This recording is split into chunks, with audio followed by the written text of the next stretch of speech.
Right, I would like to welcome Lord Richard Layard, a distinguished economist and professor at LSE, to talk about the question of morals and ethics associated with happiness, mental health, and well-being. Over to you, Richard. Well, thank you so much.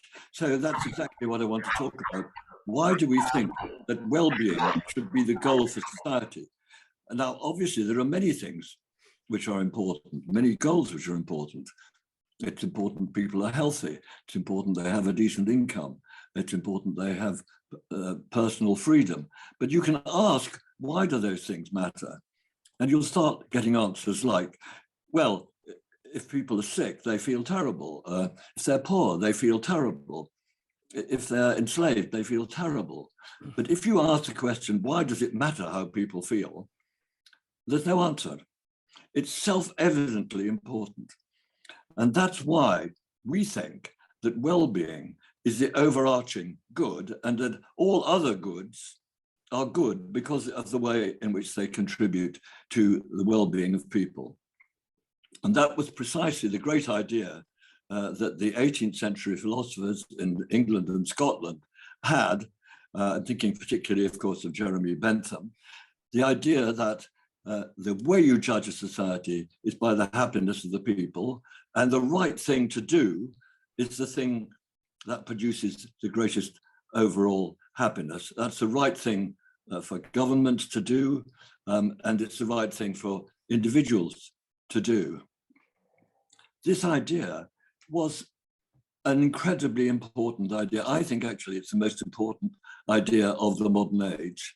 It almost is the break between the medieval and the modern way of thinking about people's lives here on earth. How do they feel? It inspired many of the social reforms in the 19th century, but of course it was, the Fabians were all believers in the greatest happiness principle. But it was not that easy to apply because we didn't have very good information about the causes of happiness. And that is, of course, what has changed now. So I think there are two things which have brought this idea right to the fore now and says that it's an idea that is challenging both governments to rethink their priorities and individuals to do the same. Two things that have changed are there's been some disillusion over decades with the idea that economic growth was going to solve the human problem. Of course, it's an important contributor, but it's only one of many things necessary for a happy life.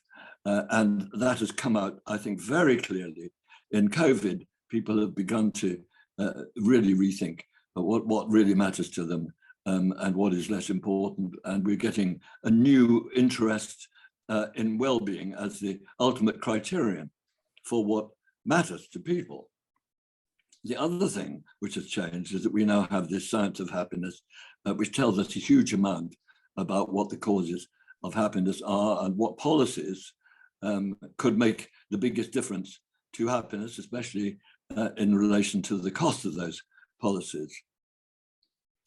So the science, there's not time to talk about it, but basic science is that we can measure people's happiness with a reasonable degree of accuracy, and then we can see what causes it, and we can conduct experiments and evaluate any policy change in terms of its impact on measured happiness. So there are two levels at which we are going to have a happiness revolution.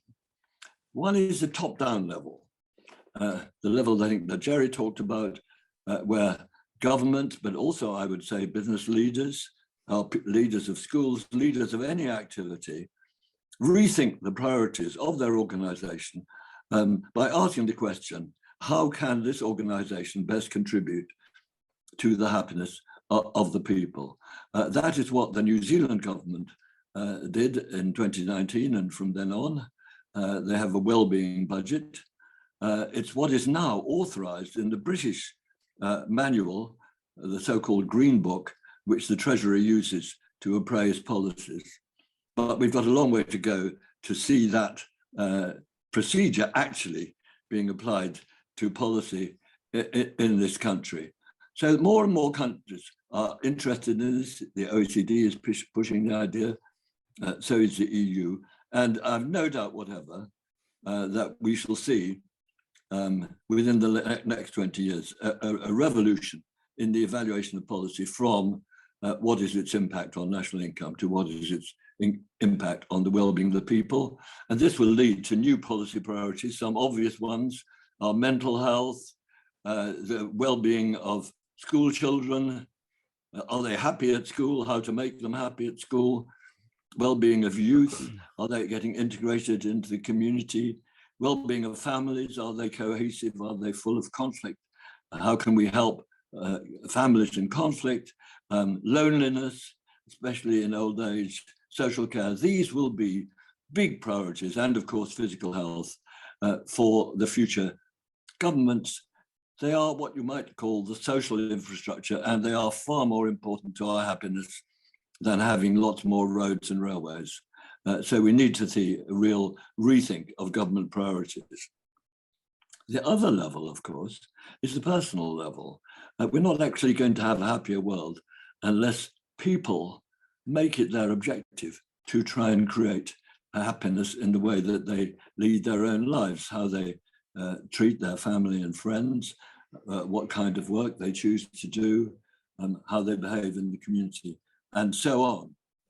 So a happy society requires that everybody is trying to create as much happiness as they can in the world. How different from the prevailing culture, or one end of the spectrum, you might say, the extreme end, the macho culture, that my duty is to myself to get the best I can for myself.